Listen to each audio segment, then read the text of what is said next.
வணக்கம் பானு.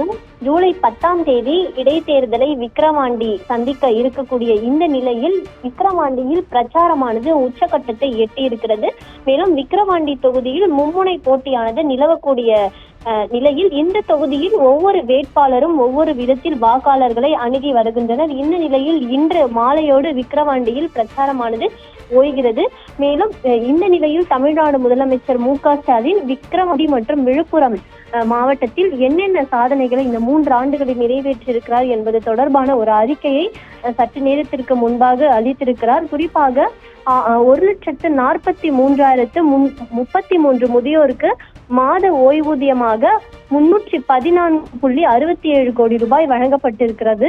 மேலும் முதல்வரின் முகவரி திட்டத்தில் 1,24,356 மனுக்களுக்கு தீர்வு கண்டு சுயதொழில் தொடங்கிட கடன் உதவியாக 1,388.67 கோடி ரூபாய் கடன் தொடங்கிட வழங்கப்பட்டிருக்கிறது. மேலும் 16,128 மகளிருக்கு சுய உதவிக்குழு கடன் ரத்து செய்யப்பட்டு ரூபாய் 24.43 கோடி ரூபாய் கடன் ரத்து செய்யப்பட்டிருக்கிறது.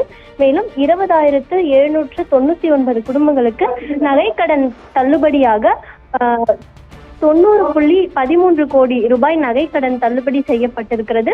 மேலும் 30,798 பேருக்கு உழவர் பாதுகாப்பு திட்ட ஓய்வூதியமாக 67.75 கோடி ரூபாய் வழங்கப்பட்டிருக்கிறது. 3,781 ஏழை பெண்களுக்கு 14.66 கோடி ரூபாய் திருமண நிதியுடன் 16.52 கோடி மதிப்பில் 30.248 கிலோ தங்க நாணயங்கள் இதுவரை இந்த 3 ஆண்டுகளில் வழங்கப்பட்டிருக்கிறது. மேலும் புதுமை பெண் திட்டத்தில் 9,488 மாணவிகளுக்கு மாதம் ரூபாய் 1000 ரூபாய் வழங்கப்பட்டு இருக்கிறது. கலைஞர் மகளிர் உரிமை தொகை 3,49,257 குடும்ப தலைவிகளுக்கும் இதுவரை மாதம் 1000 ரூபாய் வழங்கப்பட்டிருக்கிறது. குறிப்பாக திமுக ஆட்சி பொறுப்பேற்றதிலிருந்து கடந்த 3 ஆண்டுகளாக பல்வேறு திட்டங்கள் செயல்படுத்தப்பட்டு வருகிறது.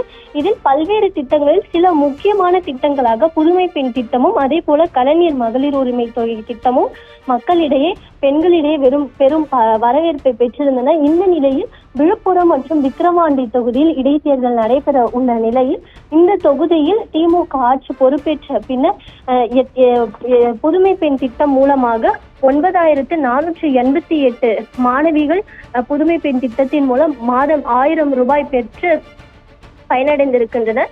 மேலும் 3,49,257 குடும்ப தலைவிகளுக்கு மாதம் 1000 ரூபாய் பெற்று பயன்பெற்றிருக்கின்றனர். பானு, குறிப்பாக நாளை மறுநாள் விக்கிரவாண்டி தேர்தலானது நடைபெற இருக்கக்கூடிய நிலையில் விக்கிரவாண்டி மற்றும் விழுப்புரம் தொகுதியில் என்னென்ன சாதனைகளை திமுக செய்திருக்கிறது என்பது குறித்து தமிழ்நாடு முதலமைச்சர் இந்த அறிக்கையில் இவ்வாறு குறிப்பிட்டிருக்கிறார். பானு.